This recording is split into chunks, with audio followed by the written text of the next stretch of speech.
Hello, my name is April James. My Indian name is Achpianak, which means men's nets. I am from the Swinomish tribe and I'm here to introduce Moon of the Dog Salmon. Much of November is the Moon of the Dog Salmon. Salmon continue to be fished until the end of this moon. The last of the bracken fern roots and camas bulbs are harvested. Shellfish harvest begins again and continues to increase the food supply through the winter months.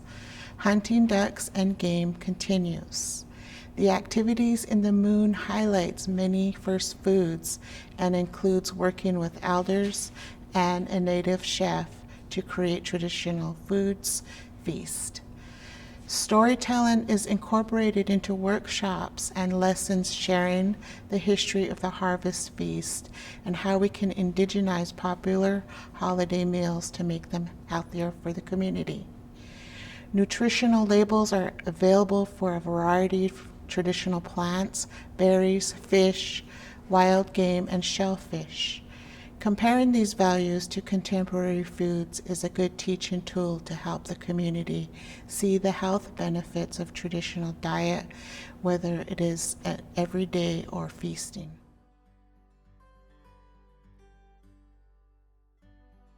My name is Bruce James. I live here in Swinomish.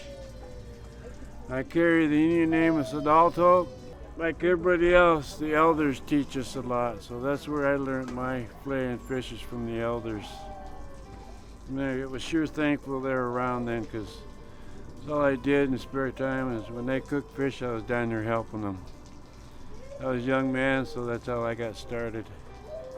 And ever since then, I do this all the time. Good morning, everybody.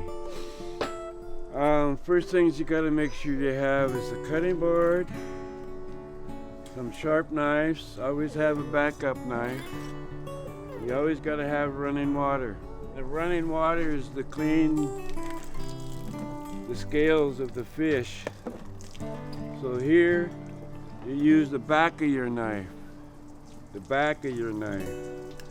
and you're cleaning the scales and whatever's the dirt and scales and whatever's laying around on the fish. You do one side, flop it over. Oh, this is net caught.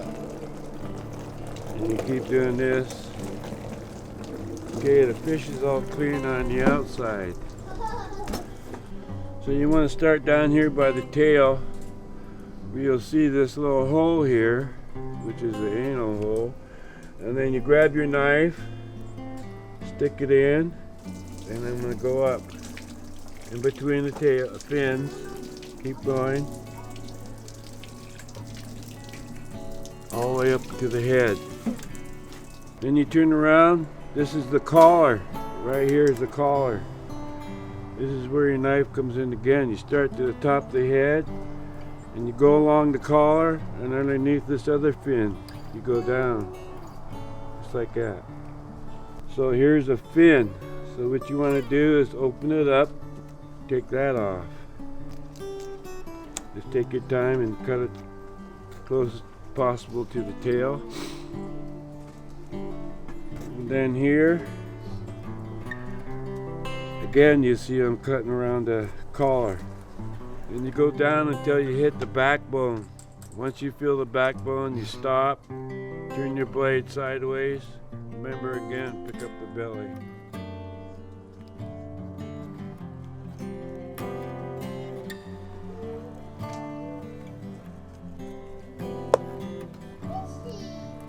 Again, it's like that. And you turn around. Scratch your knife along the backbone itself. That's what cleans it. Then again, we'll go for the bottom. You come in by the head. And this is the line you want to follow when you're flaying it up, because that's just all backbone. See where my knife is? Following that right there. Keep your knife flat. Again. And And then a lot of the times you want to cut the belly off, because a lot of the guys cut the belly and cook it separate just because it's more juicy. So here's what you do here, is just cut the belly off. So that's the part you cut. Then you turn around and you want to cut it in sections. So I measure my fingers. There's a 4-finger and there's a 3-finger wide. Depends how many fish you got and how many people you're feeding. Right now I'm going with 4.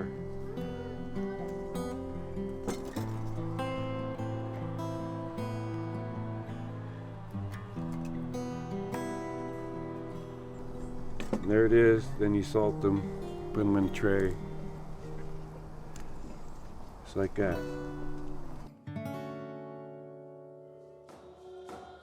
I always say that we live in a very fast life, the life that we live in today.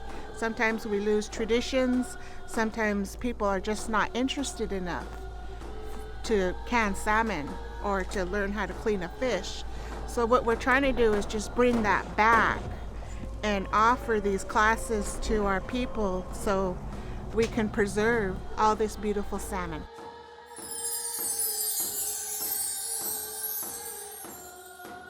A long time ago, all the fish had very symmetrical noses, just like this. They came to a wonderful, beautiful point. Their noses were just built to go through that water, just cut that water. And now you notice that some of them have a big hook on their nose. There's the king that has a hook on his nose. In fact, as they get older, most of them develop that, the males do. But it all started a long time ago with the chum. It comes in late in the fishing season. In fact, it's coming in now, probably started in August. Start running the rivers. And they too had very beautiful, very symmetrical bodies. They would cut through the water for their long swim out to sea and to come back again. This female was coming back, and oh my, you could tell that she had many eggs in her tummy. Her tummy was getting kind of round like that. And her friend was right there with her. Her partner was protecting her all the way, just ahead of her, so that he could break the water, so that she could conserve some of her energy for having and developing all those eggs that were within her body. And as they came down towards the Straits of Juan de Fuca, they made that corner, and she started sniffing for her river. And he would say, "Is this your river?" when they went by the CQ. "No, that's not my river." And oh my, she was getting tired. "And is this your river?" "No, that's not my river. That was Clallam Bay." "No, that's not it." And they kept swimming and swimming. And then finally they got down the Elwha River, and no, that wasn't it either. No. And then they went to Morris Creek. No, that wasn't it. Oh my, you could just about see her tummy getting bigger and bigger from all these little eggs that were just developing in her body. Finally, she got down to the Dungeness River, and she said, "This is it. This is it." And oh my, she become just like she got a burst of energy. "This is it. This is it." And so they both turned there, and they went back along the spit to go to the mouth of the Dungeness. And they started swimming up there, and oh my, she was getting tired. Yes, she was getting tired now. And she says, "I need some rest. I need some rest." "Oh, fine, okay," he says to her. And then he found this deep, deep hole, a place where the water slowed and it kind of swirled, and it was just a good place to rest. And so they went over there with the idea of staying all night. And indeed, they did rest and sleep. Did you know, by the way, that fish do not have eyelids? But they do have a film that comes down, and it covers their eyelids. But you can't tell they might be asleep. just a protective coating. Anyway, the next morning they woke up and they were way down at the mouth of the river again. And now her tummy, you could just see, look at it. Look at it. It's getting bigger and bigger. And she says, oh no, what happened? And they drifted without knowing it all the way back down that river. That was one time. She said, oh my, I don't know whether I can make this again. And so they started swimming back, and they swam. Sure enough, they passed the place that they had been, and they had to get further on up the river. And then she says, I'm getting tired again. I need to get rest. And it was getting darker too. And again, the same thing happened. He thought he had it figured out so that she could stay in one place all night, and then they could just make that short trip up to the nest. But no, they woke up and they're all the way down at the mouth. Oh my, she says, I don't know if I can make it. That's just so far, and look at me. And now her tummy was really big. Oh, now he was really getting kind of frightened about this. He says, I'll make sure that this does not happen again. I will promise I'll make sure this will not happen again. And so they took off swimming, and so she just knew that he was going to do the right thing this time. And so she says, I'm getting tired again. It was getting near sunset. And so she says, I'm getting tired. I need to rest. She says, my tummy is getting so uncomfortable. And so he says, well, can you make it just around to that corner? He says, I know that there's a low-lying limb right up there. And she says, yes, I can make it that far. But why do you want to go there? He says, well, I have this plan. He says, I'm going to go over and I'm going to grab that low-lying branch with my mouth. When I do that, you go back and you grab a hold of my tail with your mouth. And then all night long, we will swim and float as I'm holding on to this branch. And then we will stay there all night long because I'm going to hold on real tight. Okay. And so that's what they did. And they just floated and floated, went back and forth and up and down. And he held on so tight with his mouth around that low-lying branch. The next morning they woke up, and yes, indeed, they were right there. They were right there, just as he said that he would do. He promised, and it came true. Now all she had to do was just let go of his tail. She was free, and she could go on ahead of him and lay her eggs in the nest, and then he would follow her there. That's what she did. She let go of his tail and swam, but she did look over her shoulder, and she thought, my, he looks different.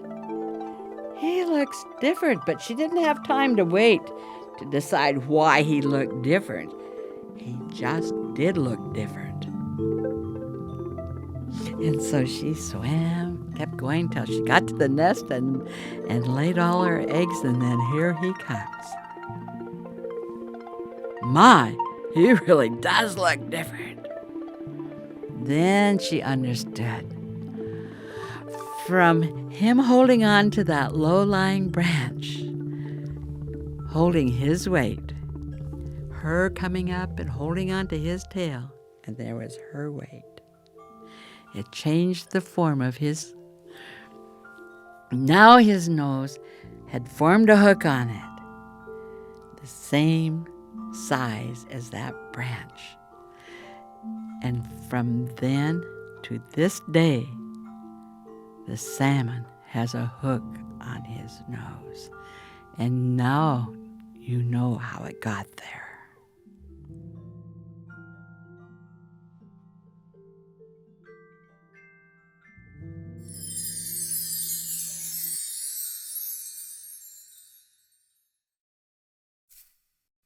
Hi, I'm Julia George Bill. I reside here in Swinomish. Yesterday they filleted them, they cleaned them, and then you get your jars, you sterilize them, and then you just put the skin part against the glass on the outside.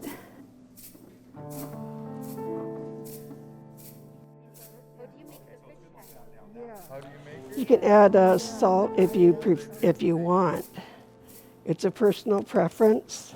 You use the paper towel and vinegar, dip it in some vinegar, and then just clean the rim. Make sure that the rim is clean, so when you put the lid on, it'll seal. Once you break the seal, then you need to refrigerate it or use it all up.